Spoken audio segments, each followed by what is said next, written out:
رسول الله صلی الله علیه وسلم د حج ثواب بیان کړی دی.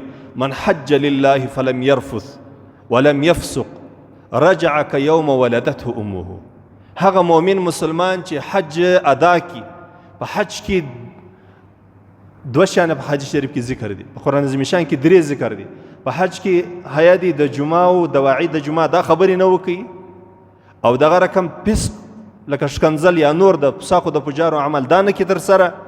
دریم شی چې په قرآن عظیم شان کې ذکر دی جدال دی، جنگ په حج کې نه وکړي. نو الله تبارک وتعالی به دغه مؤمن مسلمان ته په دغه حج کولو باندې بیا داسې له ګناه پاکي لکه په کومه ورځ چې دی له موره پیدا سو هېڅ ګناه نه ور باندې، داسې به الله تبارک وتعالی دی له ګناه څخه پاکي. رسول الله صلی الله علیه وسلم د دغه حدیث ورسته یو بل روایت دی. رسول الله صلی الله علیه وسلم فرمایلی العمرة الى عمرة کفارة لما بینهما. یوه عمره چې سړی ادا کی بیا در دې ورسته بیا بله عمره ادا کوي، په دې مابینځ کې چې کمې صغیره ګناوې ځینې سوي دي د هغو ټولو دپاره دا دویمه عمره کفاره سو.